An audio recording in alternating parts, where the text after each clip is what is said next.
অবশ্যই নামাজ খারাপ কাজ থেকে বিরত রাখে। এখন কোন নামাজ পড়েন? সুদ যায় না, ঘুষ যায় না, মিথ্যা যায় না, সিটারি যায় না। কোন নামাজ ইমাম সাহেবে পড়ায়? সে টাকা ছাড়া নামাজ পড়ায় না, সেই তো কোরআন মানে নাই, সেই কোরআন। এইগুলা কে ঢুকাইছে আমার আপনার মাঝে? এই ধর্ম ব্যবসা। ধর্ম তো ব্যবসার জন্য আসে না। হও কথাটা ধরেন, ভালো হবে। নামাজ পার্সি শব্দ, সালাত আরবি শব্দ, রোজা পার্সি শব্দ, সওম আরবি শব্দ, যাকাত আরবি শব্দ, হজ আরবি শব্দ, মুসলমান আরবি শব্দ।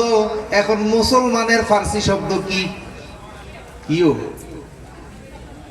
সব কিছুর মধ্যে এমন ভাবে এই ইসলাম ধর্মের মধ্যে, এই শান্তির ধর্মের মধ্যে এমন ভাবে বিষ ঢুকাই দিছে রে, যারা সূক্ষ্ম জ্ঞানী, যারা কোরআন হাদিস সামান্যতম জ্ঞান রাখে, তারা বুঝে, কিন্তু ডরে কয় না। এরা ঘরের মধ্যে চুপ থাকে, ডরে।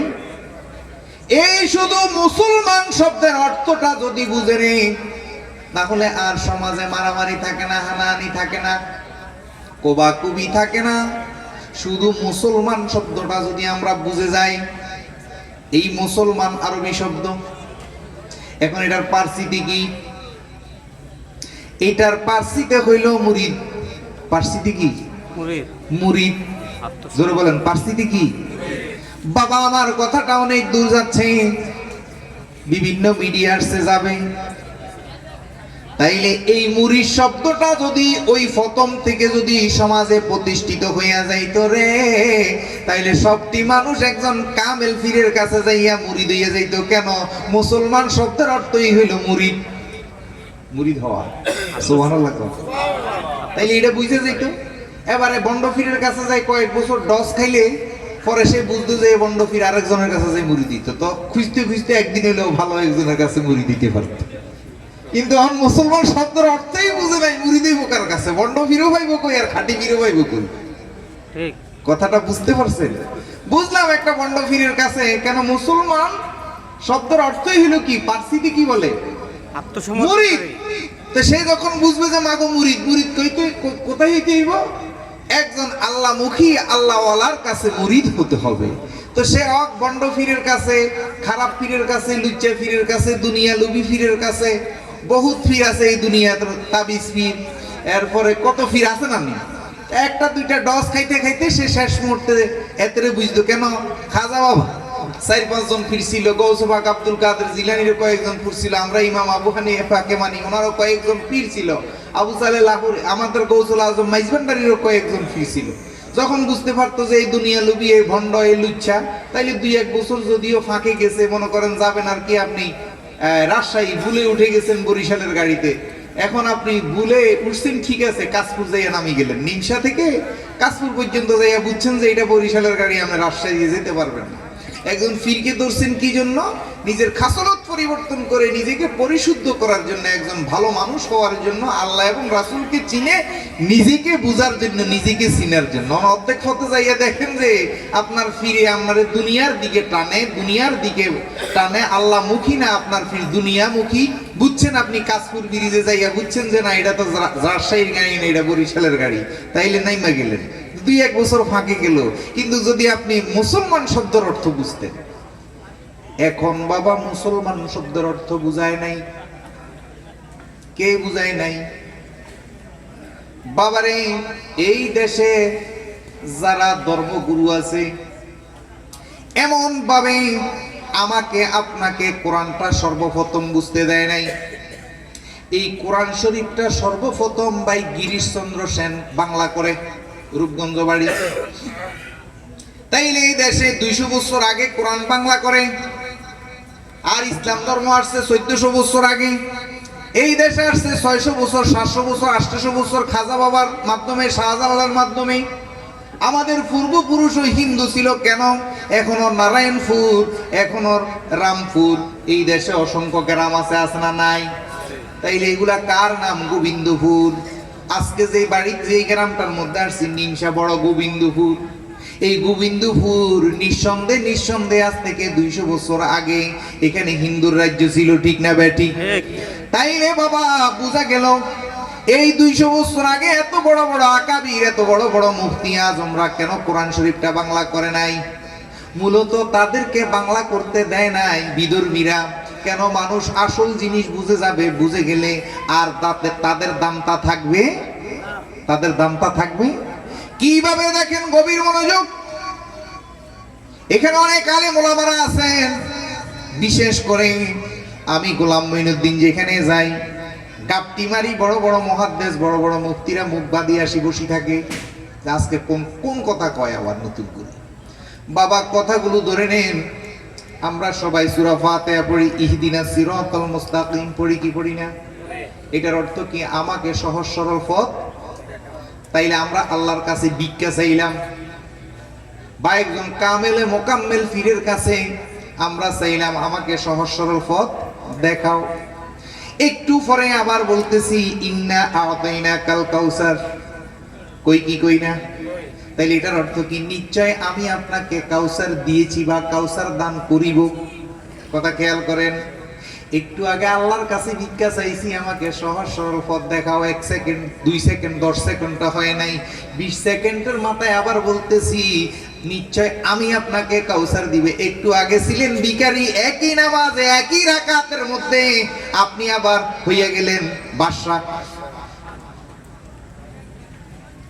কিও আপনি একই রাকাতে আপনি বলছেন কি আল্লাহু আকবার, আলহামদুলিল্লাহি রাব্বিল আলামিন আর রহমানির রহিম মালিকি ইয়াউমিদ্দিন ইয়াকা না'বুদু ওয়া ইয়াকা নাস্তাঈন ইহদিনাস সিরাতাল মুস্তাকিম সিরাতাল লাযীনা আন'আমতা আলাইহিম গায়রিল মাগদুবি আলাইহিম ওয়ালাদ-দাল।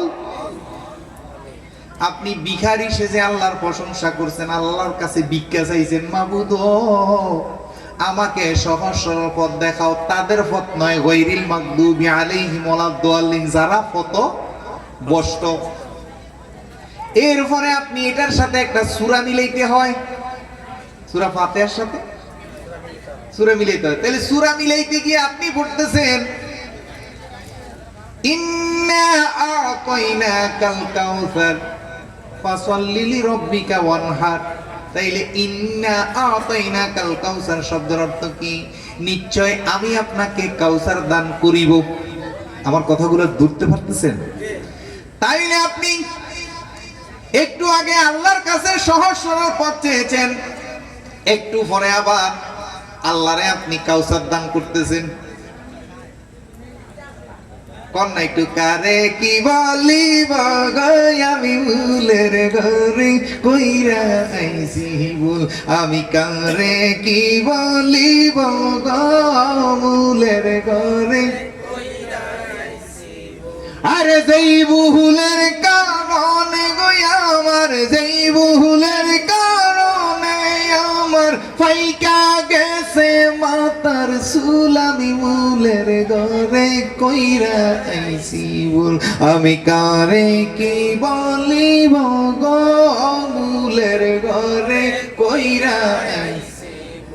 তাইলে বাবা বিচার রেখে গেলাম এই নিমসাবাসীর কাছে, গোবিন্দপুরের মানুষের কাছে। আজকে ডাক্তার শামসুল হক মাইজ ভান্ডারের 23তম বার্ষিকী উরুসে সবার কাছে বিচার রেখে গেলাম।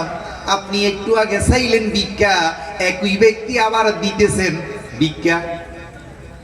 হবে? যাবি কই? কুমড়া মাথাত কি নিমসা হইল? যাবি কই? কুমড়া মাথাত কি? তাইলে এইগুলা কে শিখাইছে আমাকে আপনাকে? এভাবে অবশ্যই নামাজ খারাপ কাজ থেকে বিরত রাখে। বিসমিল্লাহির রহমানির রহিম।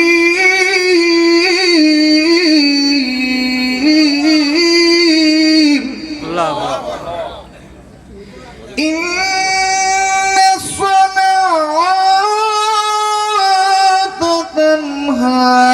আনিল ফাহশাই ওয়াল মুনকার ওয়ালাযিকরুল্লাহি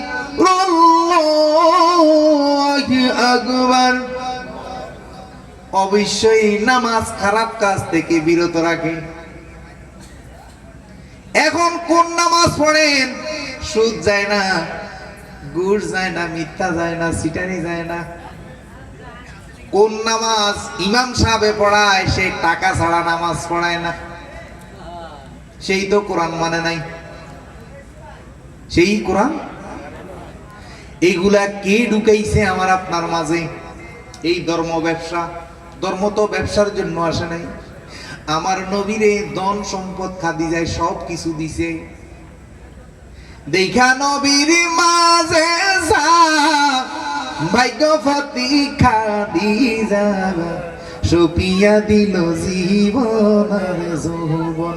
আল্লাহর নবী দয়াল নবী গো, আপনি আমার জীবন। সবাই মহব্বতে আল্লাহর নবী দয়াল নবী, আপনি আমার জীবনের রহমাতাল লিল আলামিন।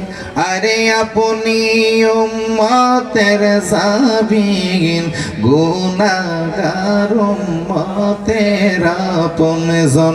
আরে রহমাতাল লিল আলামিন, আরে আপনি উম্মতের সাবিন, গুনাহগার উম্মতের। ইয়া হাবিলি উম্মতি কান্দিলেন দিবারাত্রি, উম্মত বলে করিলেন কান্দন। আল্লাহর নবী দয়াল নবী গো, আপনি আমার নের জীবন। আল্লাহর নবী মায়ার নবী গো, আপনি আমার। ও বাবা, তাইলে অবশ্যই নামাজ খারাপ কাজ থেকে বিরত রাখি। তাইলে আজকে যার বাড়িতে মাহফিল আসছেন সেই কোন নামাজ পড়ছে? তার একটা আকাম কুকামের রেকর্ড নাই। দয়াল নবী কোন নামাজ পড়ছে? খাদিজার এত ধন সম্পদ পাওয়ার পরে সব মানুষের মধ্যে বিলিয়ে দিছে। পেটের ক্ষুধায় যিনি দুই জাহানের বাদশা, পেটের মধ্যে ফাতর বাঁধছে। তাইলে এখন বড় বড় ফিরেরা কোন নামাজ পড়ে? কোটি কোটি টাকা ব্যাংকে রাখে। তাইলে ফিরের ভক্তরাও তো হ্যাক্কো। ফির যদি হ্যাক্কো হয়, ভক্ত কি? বাবা ভান্ডারী কোন নামাজ পড়েছে? তিনাকে দাফন করার মতো জায়গা নাই। এই মতলবের একজন হিন্দু ব্যক্তি তার দাফন করার জায়গা কিনে দেয়। আহমদুল্লাহ মাইজ ভান্ডারী কোন নামাজ পড়ছে? সোলোমান ল্যাংটা কোন নামাজ পড়ছে? বাবা লোকনাথ কোন নামাজ পড়ছে?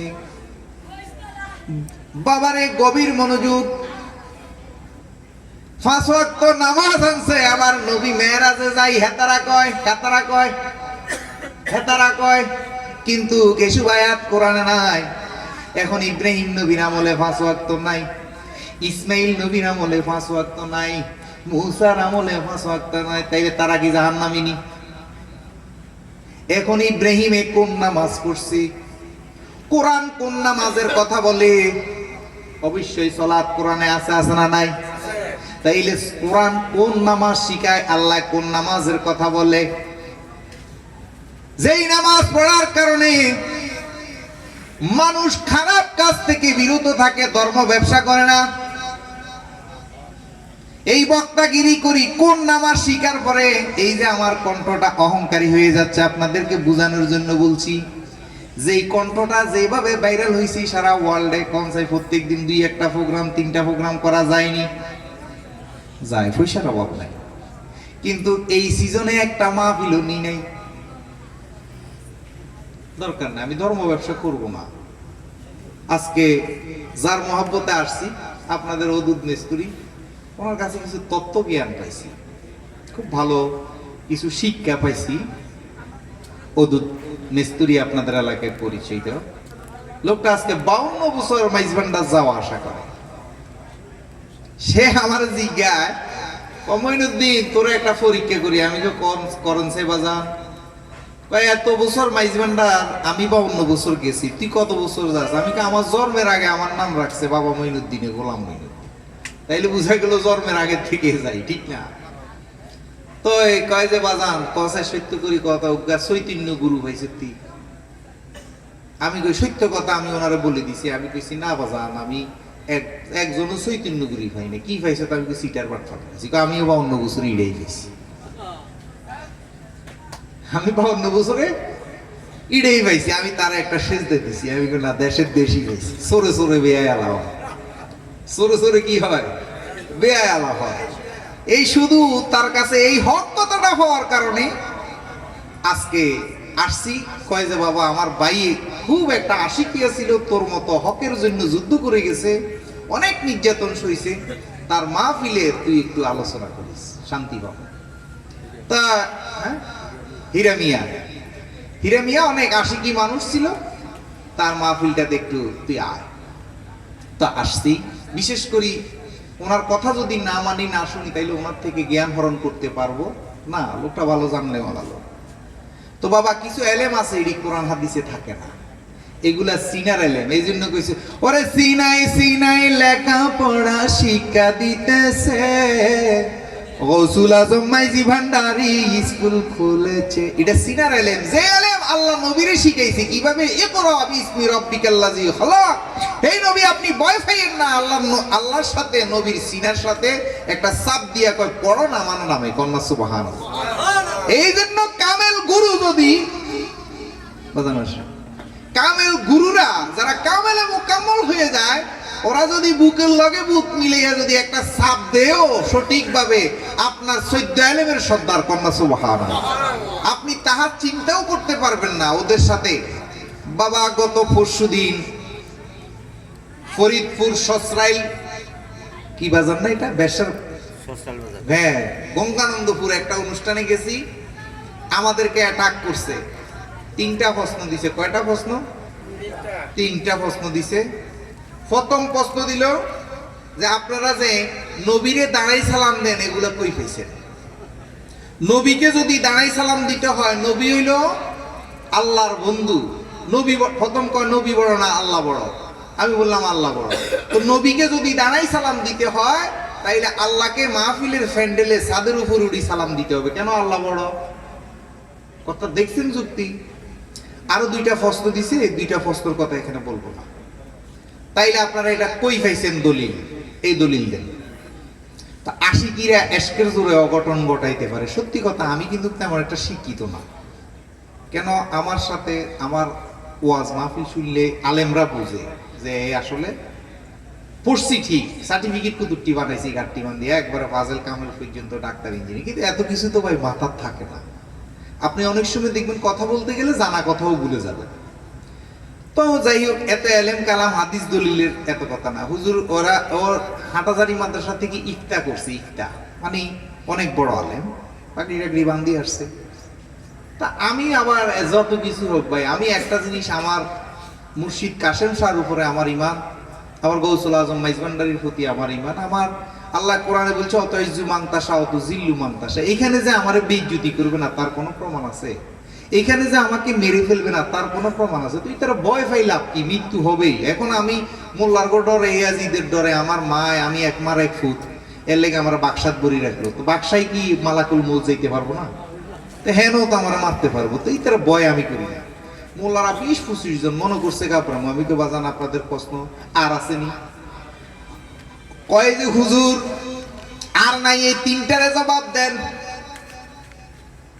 আর আমি বললাম দেখেন আপনাদের একটা স্বভাব আছে। কয় কি স্বভাব?